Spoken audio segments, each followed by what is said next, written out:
Hello and welcome to Castle's Corner. I'm Coach Castle, and I'm here with my good friend Jackie. Hi. She actually owns J&G's Blueprinting on Sunrise, and we've been training together for a long time now. She trains as a bodybuilder, and so do I, so we've been training partners for 2 years? 2.5 years. 2.5 years. Long time. So she's going to ask me some questions that she has for me that we just haven't got to yet, and then some other questions as well. And hopefully we can answer some stuff that you guys need to know as well. Any questions that you guys may have about this video or anything else, just reply in the comments as well. And if you like the video, just hit subscribe. Thanks, guys. All right. So, Jackie, what do you got for me? Okay. So you're always harping me about getting up early. I know that a daily routine is important, but why do you feel it's so important to get up early in the morning? Like 5, 6 o'clock, or even earlier? Well, I would say that in most people's cases, it's simply because the majority of people, not everyone, because we all have different variety of job hours and stuff, but most people are done their job around 5 or 6. Mm-hmm. And then they spend the majority of the rest of their time basically doing nothing, staying up late, watching television, and doing all these other things which are not productive in any way, shape, or form. If they were to go to bed earlier and wake up earlier, they would be waking up in a clear, unclouded frame of mind, so they can then attack their day with purpose, hopefully if they planned the night before what they'll be doing. The problem is most people don't do that. It's not so much what time you wake up, it's more making sure that you use your time wisely so you sleep a sufficient amount and then you wake up. I like to wake up before the world gets up. Right. Because it allows me to do all of my work essentially in secret, unbothered by people texting me, calling me, and all these other things. I don't have to think about going to the store because the stores are closed. Mm-hmm. I don't have to think about anything except my working out, my studying, my cardio, and my training. That's it. Okay. It's just a good way to start, nice and clean, fresh, no bullshit in your head. Okay, you talked a little bit about how people waste time and watch TV before going to bed. I know you have a routine at night, so laying things out. Tell me how you prep the night before for the next day. Well, I do a lot, but yeah, I know. To keep it simple, personally, I cook my meals. Mm-hmm. I obviously weigh them out and I measure them, and then those go in my fridge. I make my breakfast. I lay out my pills for the night. I lay out my pills for the morning.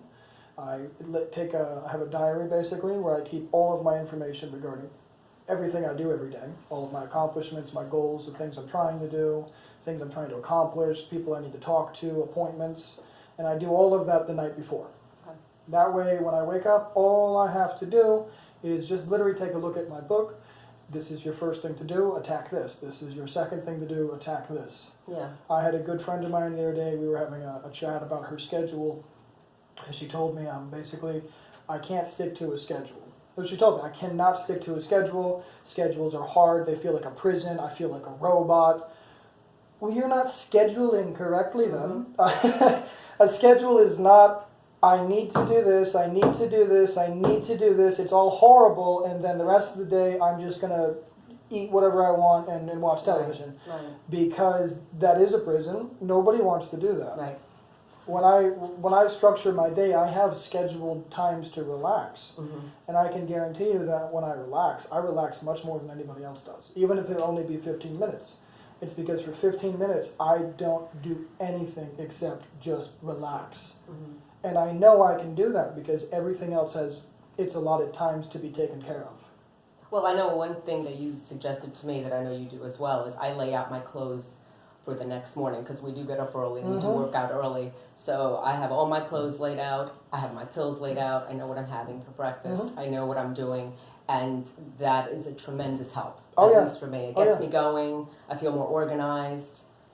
Now, I try very hard not to compare myself to other people because you absolutely don't need to do all the things that I do. You don't have to do your pills, your meals, your clothes, your schedule, your client's schedule. You don't have to do your homework, your reading, lay out your book. That's a little bit excessive. I do that because, just like my friend said, I want to be as robotic as possible. I do not want to think. Mm-hmm. I want to say I'm waking up, I am meditating, I am reading, in order. And if I do not deviate from that, I feel amazing because it has all been accomplished. My mind is clear. The work has been done. My cardio is done. My workout's done. And every single one of these things is done before the rest of the world is even awake. Mm-hmm. Now, are there some days where I don't get to sleep very much because all that must be done before I go to bed? Yes, absolutely. However, do I go to bed, even if it's only for 3 or 4 hours? Even if I only sleep 2 hours? If I stay up an extra hour to get all that done and I only sleep 2 hours, I sleep good 2 hours. If I do not do those things and I'm going to get 3 hours of sleep, it's a horrible 3 hours. And then I'm going to wake up and I'm going to have a bad day. And then I'm going to feel terrible because I had a bad day. And I'm seriously, and I'm not going to blame it on anybody but myself. Okay, but let's talk about those mornings, and it happens to all of us, where you just do not feel like getting up. You just want to say, the hell with it, I'm laying here for another half hour. What do you use? What resources do you use to motivate you to get your ass up out of bed? Or what methods do you use to get up out of bed? Personally. Mm-hmm. No, yeah, you Okay, personally. I mean, we all have personally things like that. And I'm not saying anybody else should do this, but personally, again, this is the personal thing. Personally, if I'm laying in bed, and believe me, there are days when I have broken arms, broken legs, broken ribs, I'm bloody, battered. You've seen me beat to shit, and I've only slept 3 hours. Yeah. I don't want to wake up. Yeah, I know. My body wants to rest and recover, but it must be woken. And so when those times come, I pretend I'm in a war. I pretend I'm being shot at. I pretend somebody's trying to stab me in the stomach. I go to some really dark places. I visualize myself in a jungle being chased by men with weapons, and I must get going. I must stand up. It's what I do. I'm glad I asked. It's what I do. There has been mornings, and you've seen these mornings, where I've woken up after an hour or two of sleep. I've been doing cardio in the treadmill with you, and I'm physically asleep. And yet my body has continued to move. Now, that's not really humanly possible for most people. Most people will not be able to do that. I am able to do that because I push myself in ways most people don't. Okay. But I'll do that because it needs to be done. Well, I know one suggestion that you made to me that really helps, and I think it would help a lot of people. Whatever alarm you use, set it away from your bed, so you have to get up out of bed and turn that alarm off. Cold shower? Because, cold shower. Cold shower works good. I know once I'm up out of bed, within like 3 minutes, okay, I'm done. I don't want to go back to bed. Well, you know what? I'll give you a couple tips that can be used for literally anybody. First tip, a caffeine pill and a bottle of water by your bed. Your alarm goes off, wake up, make sure it's away from you, like you said. Yeah. Make sure it's away from you. Wake up, go to your alarm, turn that bitch off, immediately have your water, have your caffeine pill. It doesn't matter if you're not aware of what you're doing. Even if you go back to sleep at that point, you now have caffeine. You're going to be awake in about 10 minutes. That's a good suggestion, yeah. So it doesn't matter if you want to wake up or not. You're going to be awake. Yeah. Next thing you can do is, again, I put my alarm in the bathroom. Right. I actually never need an alarm. It's pretty rare that my alarm wakes me up. I'm always awake 10, 15, even an hour before my alarm because I'm worried I'm not going to have enough time in the day. And I panic and I wake up. I say, listen, I get extra 30 minutes now. Just keep going. But I panic. I worry about my future. I worry about my life. I worry I'm not doing enough. Most people do not have those worries. No, but that's a good point because I know now I'm on a schedule that even if I want to sleep in, at 6 o'clock I'm up, pretty much. So get up. And a lot of times it's like my mind is saying, okay, just get up. Get up. Just do something, Yeah. you know. Even my sleep-in time, the latest is like 7, and that's like the day, you know. But even then, I'm in bed and I'm up. Yeah. So usually once you get into that routine, it's amazing how your body adapts, and then you want to do it. Yep. Well, that's actually, that's your circadian rhythm. Yeah. So this is why I'll tell everybody, listen, pick a time to go to bed and pick a time to wake up. And don't deviate. And if you have to deviate from one or the other, you deviate from the time going to bed. You go to bed later. But under no circumstances do you change the time that you wake up. And I'll tell you why. It's because if you've been waking up at 5 a.m. every day for 2 weeks, 3 weeks, it's your day off and you want to sleep until noon for, I don't know why you would do that, but No, yeah, exactly. if you wanted to do that, I can guarantee you, alarm or not, you're awake at 5. And I can guarantee you, if you wake up at 5, you're going to feel great, you're going to have a great day. If you stay in bed, you're going to have a shit day. Yeah, it's true. Sometimes if you get too much sleep, I can speak for myself. I feel sluggish. Mm-hmm. Okay, let's shift a little bit. Okay. So we're talking about morning routines. You're getting ready to go work out. Let's talk about stretching, because I know that we've been working out in the gym for a long time together, and we see people coming in and doing all kinds of stretching, and I see you shake your head. Ooh. Talk about stretching. When is it appropriate? When is it not appropriate? When should you do it? Before running, before working out, after? So I actually touched on this briefly. I just wrote an article about foam rolling. Yes, I saw that. Foam rolling on my website. That's foam rolling. Foam rolling is not necessarily stretching. It's similar to stretching. It's not quite the same thing, though. But I wanted to talk to you a little bit about that. About stretching itself, you should never stretch before exercising the muscles. Now, I want to be clear when I say that. When I say exercising the muscles, I'm referring to anything that is resistance to your muscles in a significant way. So what I mean is running. I would not say you're planning on damaging your muscles with running. So a little bit of stretching before running is fine. I'll touch on that in just a moment. Same thing with jogging, a little bit of stretching is fine before that. However, if you're going to be doing weight training meaning with weights or with body weight or calisthenics or anything of that nature, anything that requires the muscle to be contracting against resistance, which by the way is also body weight training and anything else. You're simply using your body weight as the weight. Just because it's not a 5-pound dumbbell does not mean it's not a weight. It's still a weight. For those particular sessions, no stretching first, no stretching after. Okay. I mean, people can, of course, debate me on this. The research is pretty clear, in my opinion. Okay. Stretching prior to weight training, again, of any kind of weight training, stretching prior will limit and hinder your performance and actually increase risk of damage. Stretching after weight training, you are almost slightly undoing what you just did. Now, let me clarify what I say when undoing. It's not necessarily true undoing. What you are doing is you are now overstretching a muscle which has just been stretched and blown up with blood. Now you're stretching it again. Why are you doing that? Doesn't make sense.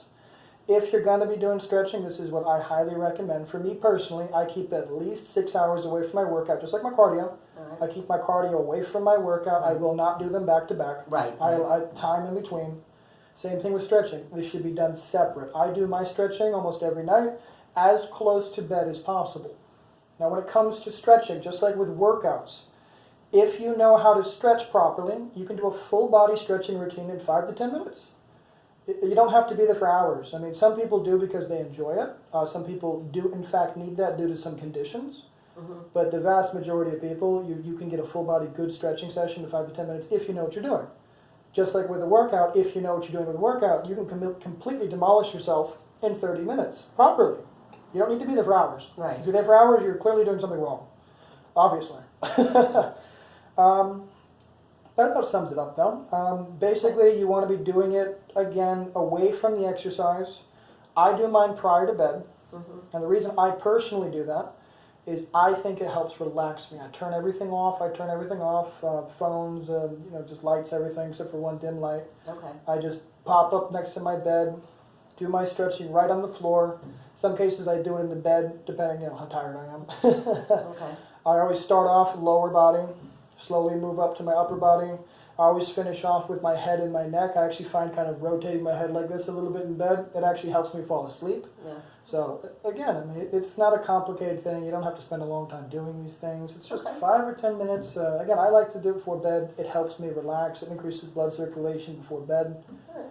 Pick a time. Don't do it with your workout. Don't do it before. Don't do it after. People will do whatever people want to do, but that's my advice. Okay.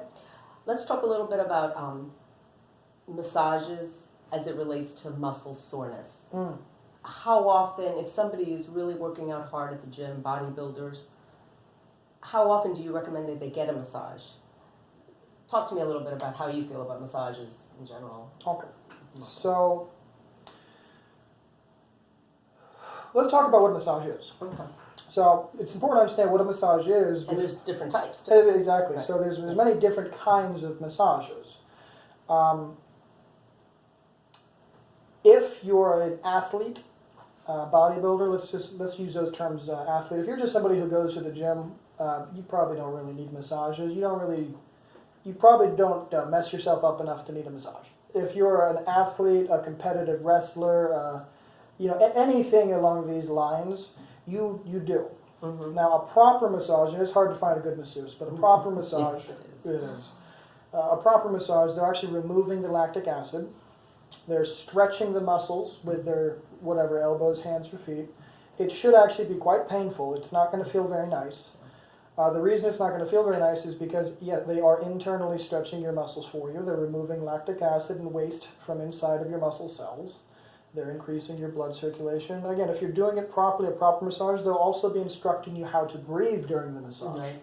Because your breathing, of course, goes hand in hand with your blood flow. Right. So, again, if you're getting these things done properly, you will feel immensely better afterwards. Not immediately afterwards. Immediately afterwards, you're going to feel like somebody hit you with a bag of hammers. But the next day, wow. the next day, you're going to feel much better, and you'll notice you actually look better. Okay. I'm not really sure what causes that, but you'll notice your skin is it's slightly tighter. You have a better appearance. I mean, you're only going to see these things if you're lean enough, of course. But I feel so much better. Bodybuilders, again, depending on your training style, I get at least 2 massages a month. Okay. It's hard to find a good person. When I find one, I try to make use of it. Sure. You know what I mean? Sure. I have to do it, I think. I don't have to. I can do it without doing it, but I like to do it because there's benefits. There's a lot of benefits. Yeah, sure, for me, I mean, if I don't get those massages, I tighten up, I cramp a lot more. I just don't feel as good. I don't feel as loose. Mm-hmm. Even with me doing stretching, it's not the same as somebody else doing it too. It's just not the same. Okay. I know, it's funny, I know a friend that used to hate massages. She had like a phobia to it. So anyway, which leads to my next question. Okay. We all have phobias. We all have fears. I know you love to confront your fears. How do you do it? What would you recommend to someone that has a phobia or fear that they want to get over? Okay, no, There's many I ways of answering that. I know I generalized it, but I think I got it. So to say that I enjoy confronting my fears is, of course, not true. To say that I do it regularly is not true. I mean, frankly, it's not true. I mean, I don't run in traffic. You know what I mean? right, you know what I mean. But when I recognize that I have a fear which is limiting me in one of 2 ways, it's limiting me either it is keeping my mind closed to something, mm-hmm. or it's limiting me in the fact that I'm not sure if it's a bad idea or I'm afraid of it. I also consider that limiting because I can't tell the difference. Okay. So in that case, if I'm not sure if it's a bad idea or I'm afraid of it, I just run at it. I mean, I'm like, well, let's just see. I don't know what a good example would be off the top of my head. Okay, but let's say somebody had a fear of heights. No, I understand. I'm getting to it. I'm sorry. So I'm getting to it. So, I do this to him all the time. She tells me to slow down and explain things, and I try to, and she gets ahead of me. So it's normal. Been doing it for years. So anyways, what I mean when I charge at it is I identify exactly what it is, okay. which is something people don't like to do. Mm. People do not like to stare their fears in the eye. Because when you look at something, you have to acknowledge it. So acknowledging it, once you've acknowledged a fear, it's actually very freeing. Once you're actually able to say, I'm afraid of this. I don't mean casually say, I'm afraid of this. Like people will say, I'm afraid of the dark, I'm afraid of dogs, I'm afraid of what have you. That's a casual thing. It's entirely different to say, I am unreasonably afraid of this for no reason whatsoever, and it is clearly limiting my life. That is a step in the right direction. But once you acknowledge the fear, the next step is to expose yourself to it. So how do you expose yourself to a fear? So I'll tell you. So like say, for example, you're scared of elevators, which is quite a common phobia, by the way. People don't like elevators. So you come to my office, you say, I have this fear of elevators. And say, okay, so can I show you a picture of an elevator? I mean, I'd like to think you could look at a picture of an elevator, even if you're scared of them. So then the next step is you're saying, okay, I'm going to show you a picture. I'm going to show you a picture of the inside of the elevator. Then I'm going to say, would you be okay going to look at one with me? I mean, just from, whatever, outside of a building, we can look through the glass doors. Can you go look at one? Look at the doors? Oh, that's so silly. Oh, it's silly. So let's go do it. We go take a look. I said, can we go inside the building and look at it? Can we go touch it? Then you get the look like, Mm. can you go touch the doors? Okay, touch the doors. So that wasn't so bad, right? So can you push the button? Push the button. Now, it might seem like I'm being ridiculous here, but if I was to just say, let's go in that building and touch the elevator, the immediate response would be, no, I can't do that. It's gradual exposure therapy, just like with people with PTSD. Mm-hmm. The problem with PTSD, by the way, two things happen when somebody gets PTSD. Either they become aware, essentially, of how evil someone is by somebody trying to hurt them in some way, Okay. or they become aware of how evil they are because they did something to someone they didn't think they could do. That's what PTSD is.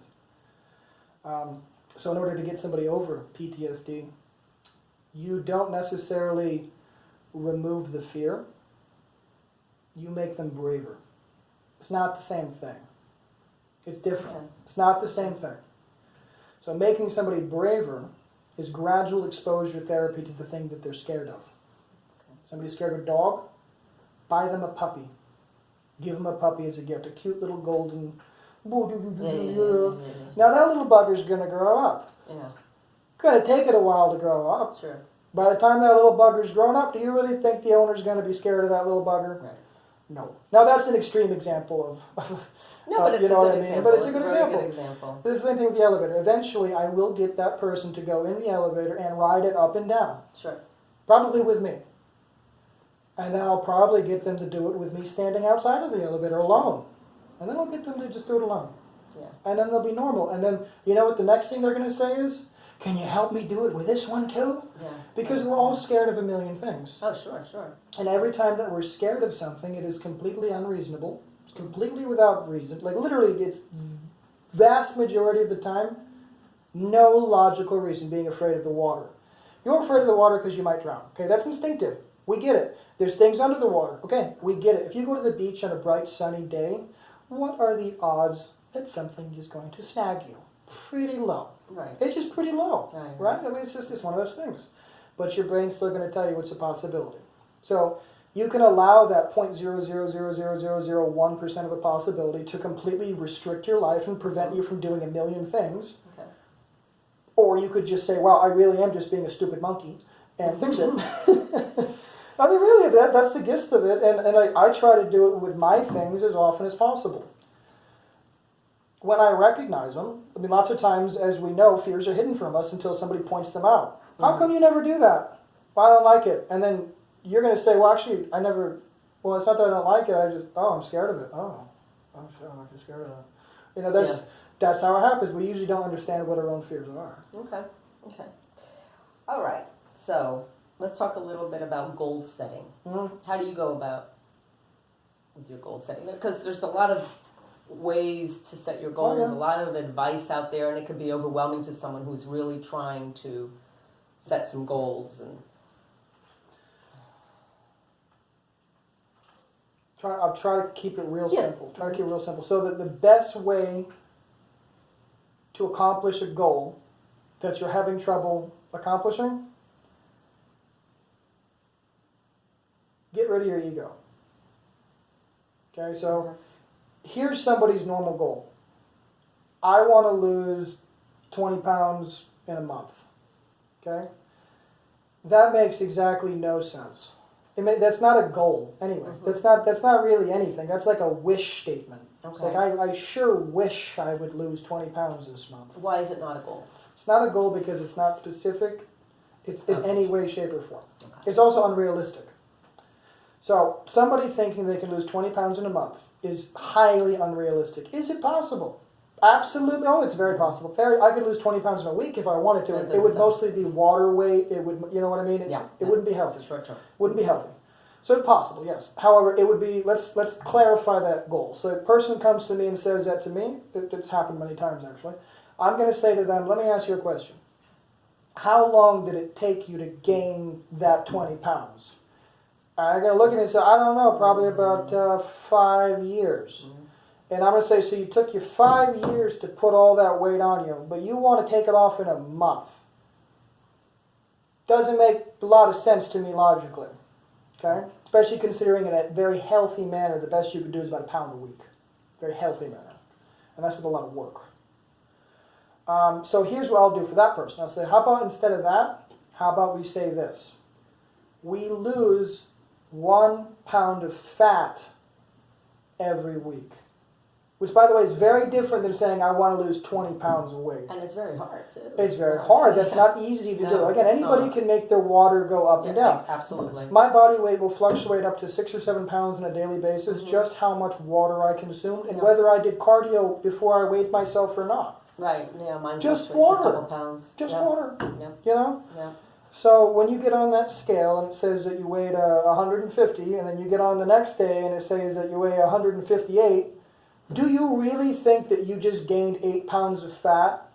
No, you did not, silly. Right.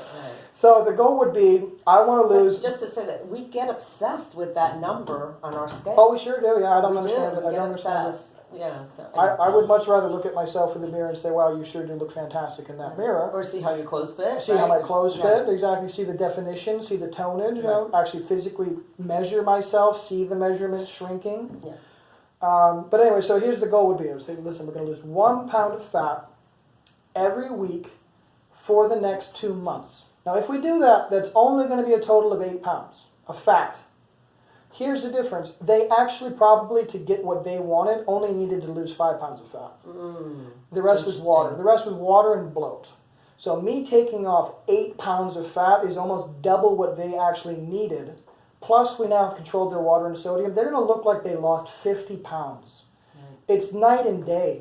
It's not even comparable. If you go on some kind of a weird diet where they only have you eating a few calories, it's salad and fruit, and you're only eating a few times a day, you're not going to lose weight. You're not going to have any energy. Let me clarify. You're not going to lose fat. You're going to lose weight. Absolutely. You're going to lose water, sodium. You're going to lose bloat because you're not eating lactose, because you're not eating all those horrible sodiums and fillers that you've been eating. So all that's going to drop off. And you're going to say, oh, I lost 10 pounds this week. I'm ahead of my goal. Let me have pizza this weekend.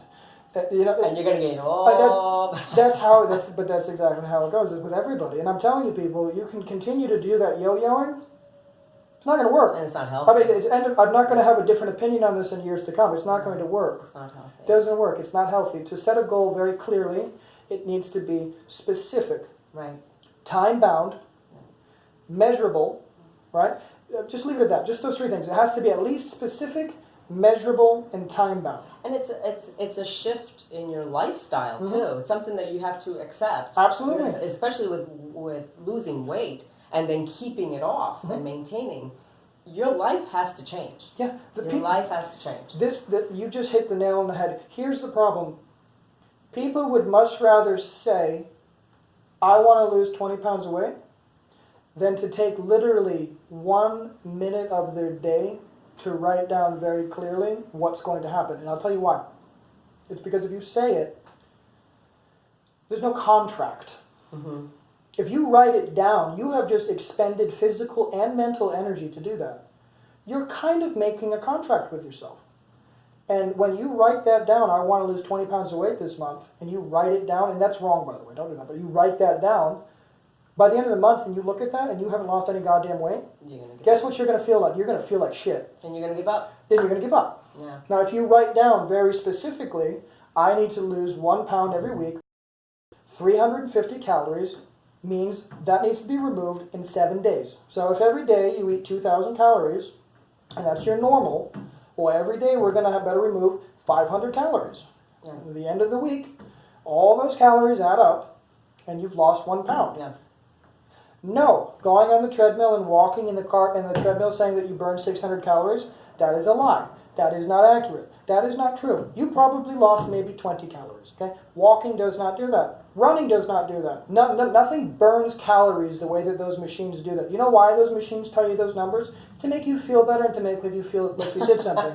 None of it is actually true. Those numbers are not accurate. They're not accurate. I don't care what anyone has to say about it. They're not even close to accurate. But also with weight, losing weight or gaining weight, it's always that combination of exercise and a good diet. You Yes. can't have one and not the other. No. You're not going to get the results. It's and that's why I go back to it's a lifestyle change. It's a shift in lifestyle. Cardio, Yeah.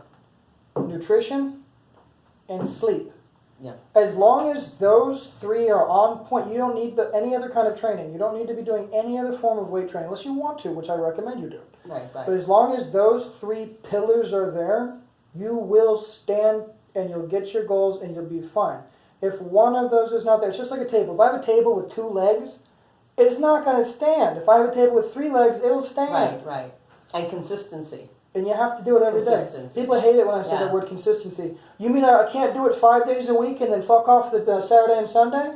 Yeah. I said, yeah, that's a really great idea. Let's do the math on that. So let's do that for 365 days. 5 days a week you do the exercise, 2 days a week you don't. By the end of the year, I'm bad at math, but by the end of the year, that's at least like a fucking lot of days that you weren't consistent. Yeah, but there is. Let's talk a little bit about that because your body does need to recover, and so, and just like everybody says, oh, you can have a cheat day. So let's talk about that because. So what do you suggest? Like one day lighter cardio? What would you suggest to somebody who says, okay, but I want to take a day off during the week? Do you know what I'm saying as far let me see if I can clarify exercise or as far as diet? So let me see if I can clarify the question. So you're asking me, somebody says to me, I'm going really hard. I want a day with no training and I want to eat whatever I want. Yes, I think a lot of people would say, I've worked my ass off for 6 days. This is my 7th day. It's Sunday. What do you say to that? I would say that no, you're not allowed to cheat because you're still not where you want to be. If you still have weight to lose, if you still have a company to build, if you still have money to save, you should not be taking a break. You shouldn't be taking a rest. You shouldn't be cheating. You shouldn't be eating whatever you feel like eating. You shouldn't take a day off from the weights. There's a time and a place to take a break from training. If your muscles are so tore up that you are no longer advancing with your weights, your sets, and your reps, then you need to take a day off. In regards to taking a day off with your food and your nutrition, in my opinion, that's a never. And when I say never, I mean never. I don't mean, well, it's somebody's birthday, go eat cake and ice cream just tonight. I don't mean that. I mean, it's somebody's birthday, bring your meal prep with you and consume it. Is it your life that you're living, or are you living their life? Are you making yourself happy by eating that cake and ice cream, or are you making them happy by eating that cake and ice cream? You're probably making them happy. And do you know why you're making them happy? Because you're being normal and average, just like them, so they can feel better about themselves and why they're not doing anything. Well, also, one cheat day sets you back several days. It sets you back a lot because it's not like, okay, next day I wake up feeling fine. No. You have a cheat day basically means you stop tracking and you eat whatever you want. Basically means you eat way too many calories. You eat all kinds of food preservatives, sugars, fillers that you're not supposed to have, lactic acid, all these things. You consume all this stuff. It's in your body, inflaming your body. Your body treats it like poison. Next day, your weight is significantly higher from water weight, from bloat, from everything. It's terrible. Yeah. Several days following, still not back to normal. Your hormones are still screwed up. You didn't just suddenly jump back on your diet and you're all better now. No, your human body does not work like that. There's nothing in the world that just suddenly is cured when you poison it. It takes days. And when I say poison, I mean literally you poisoned it. It's poison. Not going to recover quickly. And you're not going to build muscle. And you're not going to lose weight. You're not even going to sleep good. No. You're not even going to rebuild tissue until after the poison is out of your system. Yeah. And mentally, it's harder to get back to that healthy lifestyle. Because you took a break. It's just like when you're taking a run. And you're running, and you have to run 5 miles. Yeah. And it's the 3rd mile. And you say, you know what, I'm just going to stop for 1 minute, catch my breath. The rest of that run sucks if you stop, because you don't want to do it. Yes. If you ignore that and you don't take the break, you feel amazing. Super proud when you finish. Feel great. Yeah. Because you didn't mentally break. It's that forbidden fruit. Don't taste it. Don't taste it. Do not allow it. You don't deserve it. Yeah. Stop being nice to yourself. If everybody stopped being nice to themselves, this world will be so much better. Stop being nice to yourself. You don't deserve pizza. You don't deserve ice cream. Boo. You don't deserve a day off. You don't deserve to sit on the couch. You don't deserve none of that. Nothing. If you're not happy with your life, what you have, the things that you want, if you don't have them, you don't deserve any of that. And if you think you do, stop watching this. Okay, so let's go back in time. Yeah. You could go back in time. Mm-hmm. What advice would you give to your younger self? Do you want me to pick an age? Sure. It would matter. It would actually matter. Yeah. Okay, so what advice would you give your 12-year-old Castle? 12, 14. When I was 12, stop caring what people think. When I was 12, I was still caring about what I was wearing, and I shouldn't have been because I didn't even have clothes. I mean, I didn't have anything. I didn't have nice things, and I was still concerned with what I looked like. I have no idea why. Well, those are vulnerable years. That's why. Yeah, I was so concerned. I mean, I was doing things literally just to make other people happy, even though they were screwing my life up. I was going out of my way to make friends with everybody who didn't even want anything to do with me. And when I was friends with them, there wasn't even a friendship. I just cared, at that point in my time, I really just cared too much what people thought. I cared too much about their opinions. I didn't realize that it's your life. You have to live it. And all these people telling you all these things, they're not right. Nobody is. At that age, nobody's right. And I believed everybody. But that's good advice even for adults. Even for adults, yeah, but I mean, I literally just believed everybody. They were like, well, you have to do this. And I was like, okay. Oh, you have to do this too. Oh, okay. And this. I was like, okay, I don't like any of these things. Why am I doing these things? Yeah. And I would just do them because everybody said that that's what you're supposed to do. Like you're going to college. The only reason I went to college was because they're like, this is how you become successful. And because it was my understanding that that's how you became successful, I did everything in my power to go to college. I got scholarships. I killed myself working jobs when I was in college. I did everything to go to college because that's what I was told would make me successful. It's a wildly inaccurate station. The educational system is so broken, the college system is so broken that they're making indentured servants. Literally, I'm still an indentured servant to the system because if I file bankruptcy, I can't even get out of my debt. Literally, before I had money, they charged me money to my future self, so I would be forced to pay them in the future. And no amount of bankruptcy makes that go away.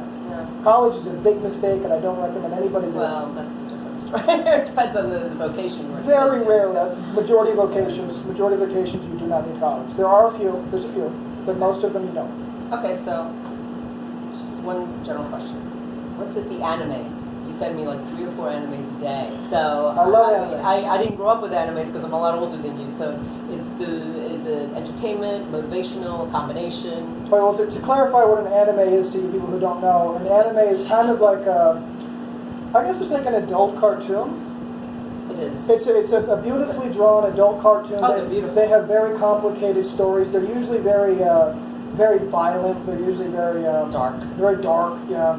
Kind of stuff that you can't put in movies because human actors can't really portray this stuff properly. The ones that I watch are all pretty dark ones.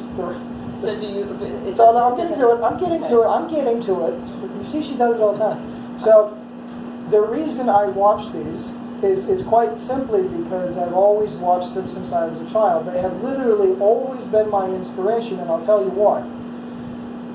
It's because nobody in life is intense enough for me. And the only place I can find people who train hard enough, who care enough, who are willing to push themselves to the place that I'm willing to push myself is in anime. It's literally the only place I can find it. Nobody else has it. I don't see it anywhere. Nobody's willing to die for their craft. No one is willing to kill themselves to succeed. Nobody's willing to do that. I'm literally willing to rip my body to pieces, piece by piece. Torture myself to death if need be to get what I want, and I will accept no substitutions. And you do not find that level of commitment and dedication in anyone today. I've never in my life have I found it. I've not found a single person who has the mindset that I do.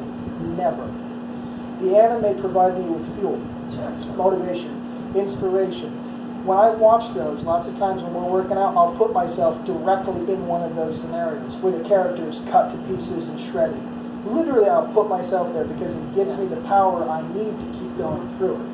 Okay. You know? I know it's a little weird for you growing up without them, but you can understand the sentiment. I think when you watch some of them, you're like, oh, I see what you're doing. Yes, knowing you. Knowing me. Knowing you and knowing me. Yes. Out of context, it'd just be strange, probably. Yes, very strange. And plus, they have the great music. Could be disturbing. If they have the great music. They have the great music that goes with them. Sure. No, they're beautifully made. They're beautifully made. But yeah, definitely interesting.